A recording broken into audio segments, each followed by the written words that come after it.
All right, good evening, ladies and gentlemen. Welcome to Tea with Doug G. If you didn't know, my name is Doug Gooden, and ladies and gentlemen, tonight I am so excited to welcome my incredible guest, David Cowan. David, how are you doing tonight? Yeah, I was about to say, I think you're muted. I But just unmuted myself. I'm so good. hey, it's all good. It's all good. Well, David, why don't you take just a second, let the folks know who you are, what you do. All right. Good evening, ladies that and gentlemen. Welcome to Tea with Hold Doug on, I'm G. getting all audio good. from a second tab. Okay, go ahead. It's all good. It's all good. But yeah, David, take just a second. Let the folks know who you are, what you do, fun facts about you, all that jazz. Yes. Okay. Great. I'm David Cowan, MFA actor at University of Georgia, which is how I met Doug. We were in a show together, a wonderful, wonderful show called Niagara Falls. Oh yes, we were. And Young Frank. So we did more than one. I actually was not in Young. You were Frank. backstage, weren't you? No, You not were for Young around Frank. all the time around Young Frank. I swear I saw you. I don't know. Anyways, It's all good though. yeah. Well, gosh, more about me? I was born in Boise, Idaho, moved here to Georgia, never been to the South, learning to love it in the 3 years that I've been here. And yeah, that's it. All right. Well, good deal. Well, David, I mean, without further ado, let's just get right into it. So first question comes from Rachel Hoover, friend of the show, friend of the department, mutual friend of ours. And Rachel asks, okay, so what is the oddest, most niche item that is on your bucket list? Like to do, right? Because bucket Yeah, list to would be do. like an activity. Oddest, maybe visiting Machu Picchu. Maybe that's not very Okay. niche, but I've just always felt a really cool pull to that place, and just going that high up in the mountains and seeing that, like that old civilization of humanity, I just think would be so cool. So I just feel like I really want to go to Machu Picchu. Yeah, no, I don't know why this came up, but about a week ago, I was actually talking to someone about Machu Picchu, Really? and I think that's so crazy because we were talking about places that we would like to go, and they brought up Machu Picchu, and yeah, I think that's definitely a very cool place to go. I think there's just so much in South America there's like so much history and culture just in general. But yeah, great question. I guess start off with Rachel. So David, so I know you kind of gave me some topics that you would like to talk about. So why don't we start off? What's a topic you would like to kind of handle on here? Ooh, okay, and we can just anything about this topic we can talk about. Yeah. Okay.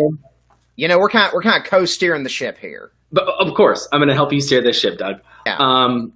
One thing I can go on and on about, which, because I even had a TED talk about this, is the importance of actor training for compassion and empathy, and how important that I think that is for just in today's day and age in the world, and also allowing to sort of show another benefit of actor training that I think is less talked about.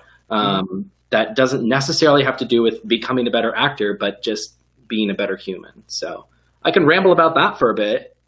Yeah, and I mean, I think that's something that, especially in the current state of both the world and politically and isolation and everything. yeah. I mean, yeah, this is definitely something that I think deserves to be talked about, and yeah, I'll let you kind of go for a look because, like you said, you have a whole TED talk on it. I do. So I got really into. We're going to get a furry visitor as well. This is Fiona. For those of you that are tuning in live, gotta love cats. I swear to you, anytime I'm on a Zoom call, she has a sixth sense and she knows.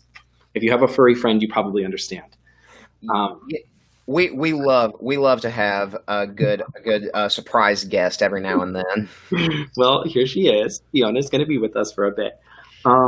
So yes, here's my thing. It started with an interest in researching something called compassion-focused therapy, which is just a version of therapy that actually comes from the mindfulness and Buddhist traditions of Eastern religions, and then gets mixed with psychology. So I have sort of like two loves. Like I love the wisdom of Eastern religions, like meditation and mindfulness, and then I also super duper love psychology. Like if I wasn't in acting, I'd always probably get super nerdy about like why people do the things they do. And it's pretty natural too, because if you take an acting class, you start to realize how much of Stanislavski and other actor trainers actor training is about like the psychology of humans, Yeah. like thoughts. It's not all just emotion portrayal. It's also about how humans work and function, and telling stories in a good way and believable way requires a certain knowledge about that. So it started that way. I got really interested in researching things about psychology, human psychology, social research, and then finding things from the Eastern religions. And I kind of blended it all into this one thing and brought in a lot of practices into my acting classes. And so now I've got this whole like amalgamation of things that I'm interested in that I try to blend into ideas and research about how to further advocate for actor training and sort of the other things that can come out of actor training aside from just training for actors.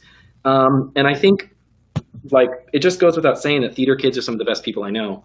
Yeah. In terms of just knowing basic compassion and empathy skills, because it's all about being in someone else's shoes, right? Telling someone else's story believably and truthfully under imaginary circumstances. So doing that in your real life, like bringing that sort of to your real life of like what's going on for this cashier across the side from me, that even though I'm stressed out in the line at the grocery store, or what's going on for me while I'm stuck in this vehicle where I'm super isolated and have a bunch of road rage against all these other drivers because they're cutting me off or not using their blinker. There's so many times in our life, just little moments where we can kind of forget to connect. And I think connection is so important. And especially in today's day and age, right, with this isolation and COVID and the politics being more divisive than ever. Yeah. Yeah. I think the skills of connection and empathy are like the skills that are needed for the 21st century moving forward in terms of getting more online. And so to me, it's like promoting the strength of actor training and, hey, look, these kids are super trained in compassion and empathy. So like put them in other areas of the world, marketers and business people. And, you know, this wonderful show that you're starting is about connection and getting others to see who's out there and their ideas. I think it's beautiful. Yeah, well, thank you for that. So kind of off of that, I do have a question for you. So being that compassion and empathy is something that's so vital for actors to understand, what are your thoughts with playwrights who attempt to show the stories and experiences of other people that may not be the same as their own? One that comes to mind is someone like Mark Haddon, who wrote Curious Incident of the Dog in Nighttime, which is a story that's all about anxiety and also mental disability with the autism spectrum. Mm-hmm. But, you know, he's also faced some criticism because he has no personal relationship with that. Mm-hmm. So, I mean, do you think that what are your thoughts on that as far as actors being asked to share compassion and share empathy with a group of people who are hopefully being written with respect and written with their due diligence, but are not necessarily. Yeah. Specifically, to just kind of clarify, like there's always the issue of Mark Haddon writing a play in which he might not have personal experience in based off his experiences with autism and mental illness. And then there's also actors who are asked to portray the role in the play, the character that has autism. Mm-hmm. So which one do we feel more about? I mean, because I feel like there's a little bit separate argument for both. You know what I mean? Yeah. Well, let's take it from the actor portrayal. Yeah. Well, I think, and that's important too, because that is like an all pervasive question in acting, especially one that we've come up a lot lately with. Like, I just found out, especially in the world of voice acting, that a lot of the old characters on The Simpsons, perchance, are white actors voicing either black characters or Indian characters, or basically people that aren't their own race. So that's race, and then there's also autism and on the spectrum, and there's even sexuality, straight people playing gay people playing straight people. There's this whole argument out there about, okay, what do you do if you're an actor and you don't identify with a community, but you're asked to portray somebody from a community? Isn't even right for you to do that portrayal. Now, I can't give you all the answers to that right now in this little talk, and I don't claim everything, but I've had some personal run-ins with this, which connected to the UGA sort of community. One was Vanity Fair, right? Originally in Vanity Fair, I was supposed to be cast as a role that was written for a female. And I felt really uncomfortable doing that because I didn't feel like I could voice what it what was it, the female perspective in that way, because it was, and it's kind of a feminist show in a lot of ways. Yeah. Too. There's a lot of the main female character, is ooh, gung ho, go, go, go, about changing the world for the better, and letting women have a sexuality and letting women have expression and letting women have agency. So I didn't feel it was the right time and place to do that. So I reached out to the playwright directly and said, hey, this is what's being asked of me. I feel so uncomfortable. How can I, do I have your blessing as a playwright to do this? And she said, please don't. Like, if you can make this not happen, that'd be great. So I did what I could to say, hey, this is not great. So in that case, I reached out to the playwright. So if an actor is ever given that opportunity to play something where they feel like unqualified to do the role, check in with yourself first. Like, how good does this feel? Because quite often, if you're a good empathetic and compassionate person, you'll know right away, like, this feels wrong. Something feels off about this. Like, I shouldn't be portraying this, woman in this place, or I shouldn't be portraying this character with autism because I have such of my own little experience. So that's one side of the coin. And then the other side of the coin is I think there's actually a lot of beauty in getting to understand someone else's world. And if you have that person's blessing, right? If you have somebody with autism who's working with you along the way to say, hey, this is what my experience is like. And I see that you have this opportunity to portray my experience. So let's talk about it. And let's figure out how you can authentically portray my experience. And I think it can be done tastefully and it can be done well, but only in specific circumstances. If we're talking something about race, no. You either, I think we should cast, the race you are. So yeah, and I was actually, it's really funny that you brought that up about voice acting, because I believe 2 weeks ago I was speaking with one of your fellow MFA grad students. Well, yes, but also I was speaking with Shannon okay. regarding the rapidly changing world of voice acting, because you've had a lot of people who have come forward and said, I don't think it's right for me to continue voicing this character because I'm clearly not that race. But yeah, great topic, great response. So getting back into the questions that we've gotten, just kind of to lighten things up, Ben Tankersley, friend of the show, he wants to know if you could have an animal companion from any fictional universe, what would you pick? Okay, I'm just going to say the first thing that comes to mind, and I'm going to say Aslan from Chronicles of Narnia. Oh, quality choice. Love cats, right? You saw Fiona come over, and like Aslan's like God in Narnia. Yeah. You know what I mean? So like that would be pretty dope to have like the deep spiritual like cat awesome character on your side. So Aslan or the Black Panther in Jungle Book. Oh, Rouge? No. Our watchers are probably going crazy right now because they're like, I know it. I'm screaming it at you. Put it in the chat if you know it. Yeah. Send it in the chat if you know it. Not an Ewok. My mother would choose an Ewok. Oh, okay. Different question, Mom. But yeah. Hi, Doug's mom. But yeah. Idris Elba played him in the remake, and I cannot for the life. Bagheera. That's it. Bagheera. Yeah, I think both of those are great choices. I think if I were to answer that, I think I would have to go with Falkor from the Neverending Story. It's literally a dragon. I'm down for that. A dragon who's like snuggly too. Bagheera. Yeah. Okay, we said it wrong. Bagheera. I said Bagheera. Yeah. Thank you for that, Hannah. But yeah, great question, Ben. All right, so I have another question for you. It's when I told people that you were going to be my guest this week. This was the question that I got from the most people, but only one person actually sent it in to me. And Miss Eva Ramirez, she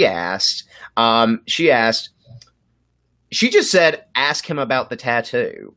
So yeah, we'll show everyone the tattoo. Yeah, so David has a tattoo, a pretty popular tattoo, from the amount of discussion it brought up. So yeah, I'll ask you about the tattoo.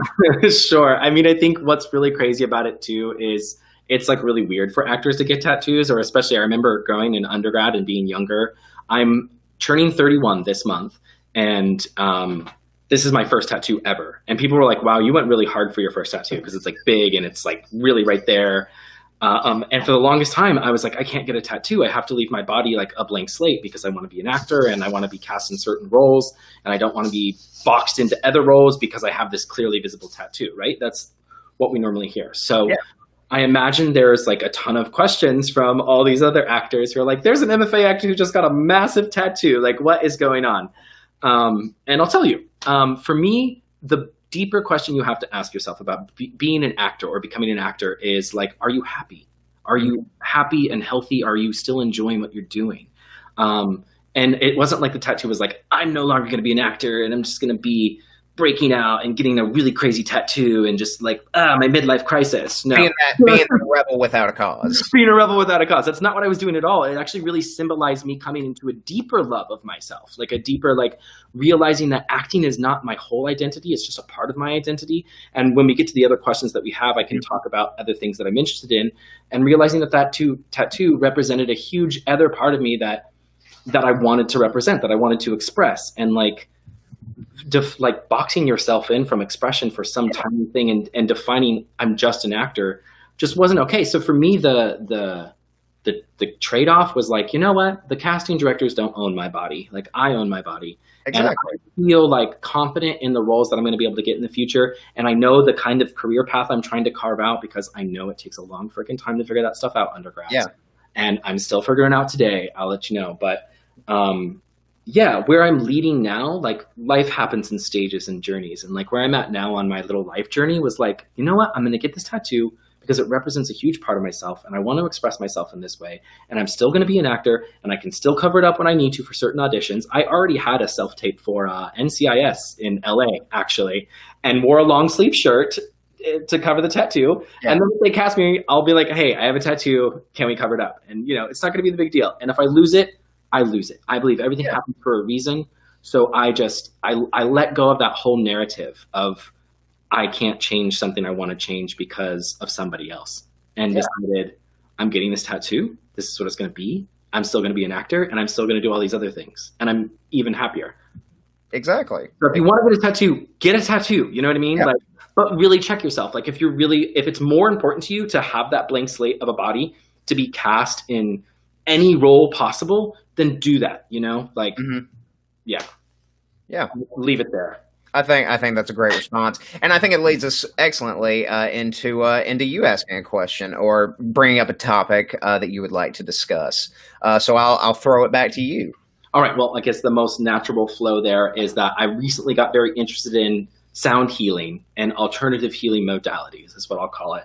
My aunt's a Reiki master. She does Reiki healing, which, you know, just put the hands-on energy, comes from Chinese and Japanese medicine.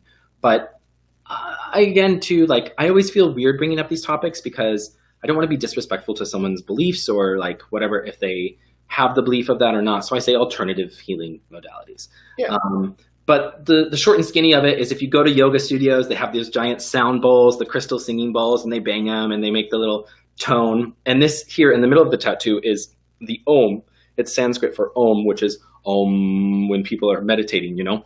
And there's so many positive benefits that can come from meditation and mindfulness and being present and all that jazz that I started really liking how it was helping me and seeing how it could help other people. So I branched into this whole sort of sound healing and Reiki healing area of my life that I'm really interested in to offer healing to other people, you know?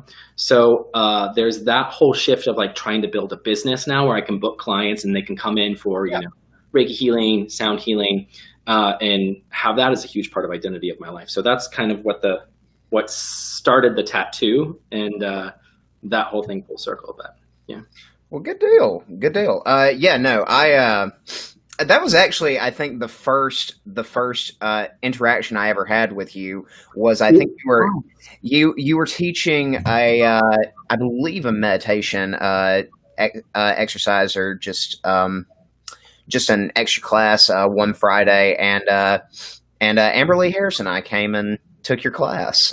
So yeah, I do remember that. It was called like how to activate the power and the presence of an actor on stage. Yeah. Cultivating stage presence. And we worked on just like, getting that energy from the earth, exuding it from our body and having presence in a space. So Yeah. that was Yeah. Well, well, thank you for that, David.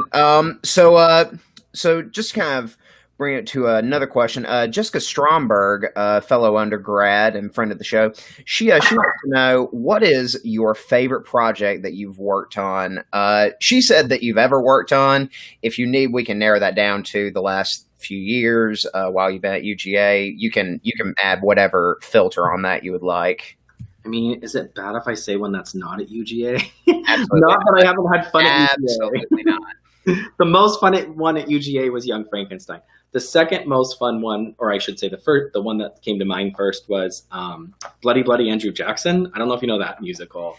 I've heard of it. I've not had the pleasure of seeing it. It's kind of like the presidential, like, popular history musical before Hamilton that never made it quite as big as Hamilton. And Andrew Jackson historically was a bad person, we'll say. Very much. Very hard not to use language on your show. So he was a bad person, and it basically outlines his history of, like, systematically erasing the Native Americans from this country. And the show takes a very humorous, cheek and tongue sort of look on it, but it was with this theater company that my friends and I had started. And it was very, like, grassroots. We performed in bars. This was all before COVID, right? Miss those days. We performed in bars and, like, I think that group of people, because we were all friends and doing such a fun tongue-in-cheeky show, and it was my first musical ever. It was just such a blast, and it was such a hit with the community. Like, we were sold out every evening. The energy that was created with that show, and having, like, costume changes on, like, the side of, like, a bar stool, like, with just a curtain hanging, and, like, running backstage and, like, taking a shot in intermission with some of the people. Just, like, it was wild. It was such a fun time. Yeah. Well, that's great. And Jessica, great question. Since you brought up Andrew Jackson, I'm going to throw it to another question that Ben sent in, which is, who's the president who you would not want to meet in a dark alley? I mean, it's Andrew Jackson. Like, that's what made me think of that too, because I saw that question ahead of time and I was like, oh, Andrew Jackson for sure. Yeah. I think Andrew Jackson's going to be tough to beat. I don't think Teddy Roosevelt would go to the lengths that Andrew Jackson would go to, but I feel like if you manage to tick Teddy Roosevelt enough, he would be someone I would hesitate meeting in a dark alley. Yeah. But yeah, great questions from both of them. Well, David, I'll throw it back to you with any topic you would like. You know what's really crazy? I'm, like, forgetting the other topics I sent you. Trust me, it happens all the time. We talked about empathy. That's why I have my list pulled up right. Oh, you do? Okay. I'm, like, pulling up our chat right now. Yeah. Oh, here we go. Oh, here's a really great one, right? And I think this is another certain thing with the COVID time. With a lot of the research I do in psychology and neuroscience and mindfulness, a topic that comes up a lot for me, and if some of you are Facebook friends, you might have seen sometimes I will get really vulnerable and make this post about loneliness and feeling lonely and isolation and things like that. So I think that's one of those topics that, like, should be talked about more, but never really is, because there's a lot of shame around loneliness, right? There's a lot of people don't want to admit they feel lonely, or they are scared because there's, like, this, you're admitting, like, no one wants to hang out with me, or, like, I don't have any friends, like, there's all these social things around, like, not talking about that topic. So I can talk about loneliness, let me tell you.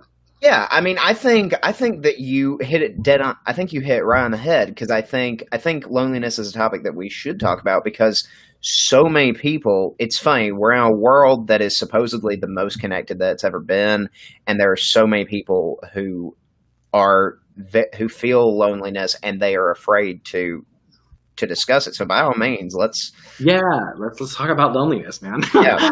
I think one of the things let's have a great Monday night. Let's talk about loneliness. I think one of the things that's so, like, crazy is the universality of loneliness. One of the things that's really shocked me in the few times that I've decided to be, because tied to loneliness is vulnerability. Yay, thank you, Brene Brown, for your talk on vulnerability and the power of vulnerability. Because there is a power to it. and it's not weakness as it's shown in our culture normally, you know. But and you learn that as actors in actor training, bringing it full circle. Now we'll come back. Okay, so I think what's crazy, the few times that I've been vulnerable enough to post something about loneliness, the astounding, resounding response I get from so many people that are like, me too, me too, me too, me too. And I'm like, okay, why is it all of us me too, but every one of us alone saying that, instead of sort of collectively saying, you know, I feel lonely in this moment, I feel lonely in this time, or and I think it's obviously something everybody experiences, but I'm just kind of baffled at how little we talk about it. And maybe if we talked about it more and reached out to each other more, and luckily Tea with Doug is doing a great job of that, you know, like we can have better connection. Yeah, and I think you bring up a great point, because the natural response for people is to say, well, me too, you know, I'm also feeling lonely, but it's not,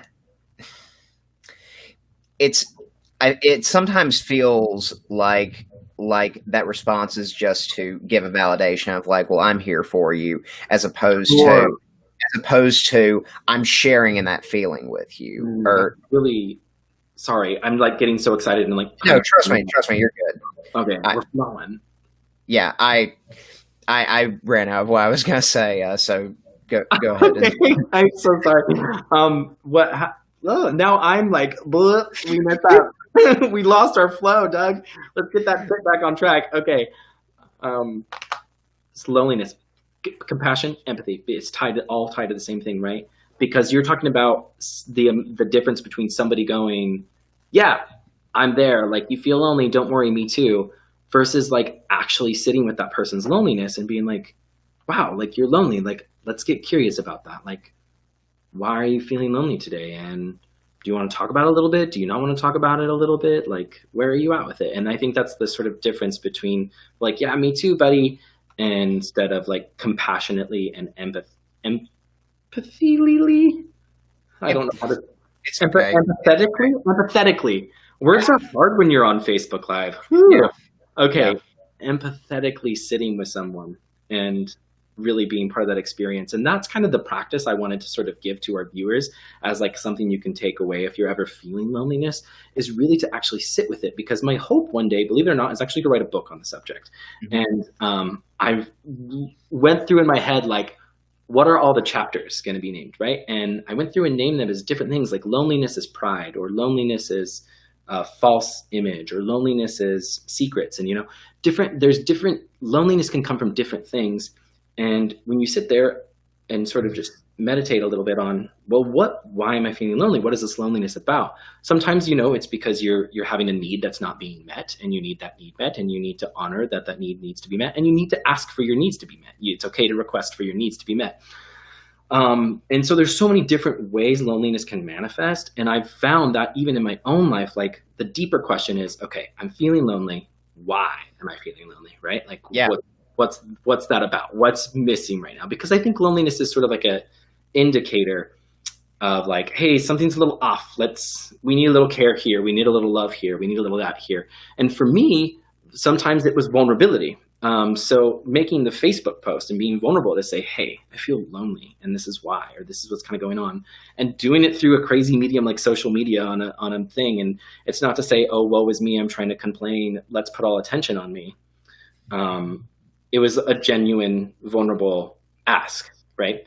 And that's, I think, because I needed connection in that moment. You know, I needed something deeper, and I went for my need. Yeah.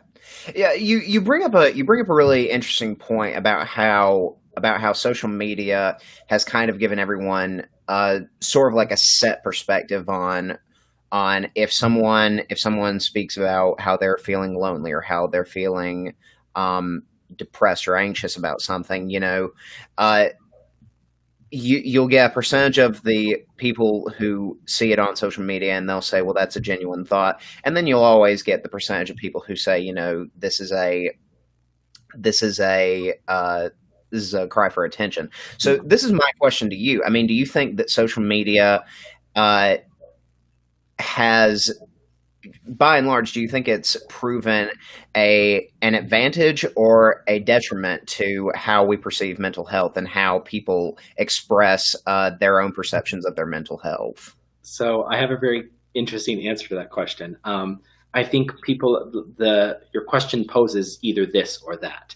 And I advocate that we're often too much trying to demonize social media as in a thing that can cause disconnection. Even though it's marketed as Facebook, stay in touch with your friends, but it's all over the computer and everything. So it is more disconnected. I'm more curious about the ways we can utilize these new tools for connection. Yes. And a perfect example of this is I was part of a group called Whole Heart Brotherhood. Because these were the kinds of experience I was seeking. I found the communities that were doing so. It's based out of another practice I do called authentic relating, which started in the UK and then a big community came to Austin, and I got trained in this thing called authentic leadership training in Austin, Texas. And it's all about communication, empathy, skills, and leadership development, stuff like that. But they have a side group, Whole Heart Brotherhood. It's me and 10 other guys that we meet over Zoom usually Monday night, but I didn't make the call tonight because of this. And we talk about different topics, like things that are going on, and we play facilitation games that are built in the authentic relating practice, and we do certain things. So it's just really cool to see that there is things out there, and there is ways that social media is being used to deepen connection. But there's also a lot of ways it can be used to sort of lessen connection. So I don't know if it really is social media bad? Is it good? I think it's how can we use it for good? How can we find ways to use this in a way that engenders connection instead of stops it? Yeah. I think that's a great point to make. So I'm just kind of bring it to a question that Rachel asked again. Rachel asked, what is the one thing that you would say you need to accept at this point in your life? Not knowing the answer. Amen, David. Maybe we're all in that season with COVID and everything, but it can engender a deep sense of panic and a lot of anxiety, but just accepting that you're not going to know the answer to everything, and you're not always going to have a plan, and maybe you just got to accept that. Yeah, trust me, I understand that. Yeah. Yeah. Well, David, we're coming to the end, so I think I have a decent question for us to end on. So I'll let you hit us with one more topic you would like to speak on, and then I'll ask our last question, and we'll wrap it up here. I like my last one. I was kind of jokingly sent you number 7, how to be a dope person. Yeah, I think that is great. I think that it could kind of full circle everything we're doing. 1, take an acting class and learn about compassion and empathy. That will make you become more of a dope person. 2, talk about loneliness. That'll make you more of a dope person. Reach out to your friends, even if they're not lonely, and just check in with them and be like, hey, have you been feeling any loneliness lately? How can I help you out? I've been feeling lonely in this way. Can we maybe go do this? So I think how to be a dope person is compassion, empathy, talk about loneliness to tie everything we've talked about. And remember, I'm trying it in the other last thing I said was about owning my own body finally, right? Just finding your happiness. Where is your joy? Where is your happiness? And never forget to sort of sit in and check with yourself and be like, what do I need today? Check in with those needs. It's okay to gain some awareness around what you need. And I think also another thing about being a dope person, we learned this in acting training, and I just had an experience of it, is checking with your body all the time. What your body needs, because we neglect these things so much, and they're these beautiful things that are holding so much, and we're just abusing them as we walk through the earth or use our body in an unawkward way. Or sometimes in acting training you learn about Alexander, which is a whole training on how to use your body the best possible way, for something as simple as reaching for a glass. What's the best, how does my muscle actually want to move, and how does my neck, even here, right during Zoom, I'm doing a lot of this. So if I check in with my body, I kind of need to realize that this part of my neck's been cranked a lot. So I really want to send some love and compassion to that area and kind of stretch it a little bit and roll my shoulders. And that actually feels a lot better right now. That's Yeah. what my body needed. But I didn't know that until I checked in with my body. So that's the third thing about being a dope person. Check in with your body. Well, good deal. Well, David, I'm not gonna lie. I think you kind of usurped the question I was gonna ask for. No, trust me, you're good. I love it when that happens. But yeah, I think that's a perfect note to end the night on, David. David, thank you so much for coming on. Did you have a good time? Yeah, I was going to say, can I just send you some love for a bit and be like, Sure. super awesome, this thing that you're doing, and I love it. I think you should keep it up because it's addressing so many of the things we talked about today, and I just think you're such a beautiful person to build something like this. You're awesome. Well, thank you so much, David. Thank you so much. Ladies and gentlemen, thank y'all so much for tuning in. And be sure to tune in next week when my guest will be Mr. Caleb Jimenez. We're going to have a great conversation next week. But until then, my name is Doug Gooden. That's David Cowan, and this has been The Tea. Ooh, that's such a good sign-off. Yeah. Yeah, it took me a minute to figure it out. But yeah. yeah. All right, guys. Bye. Bye.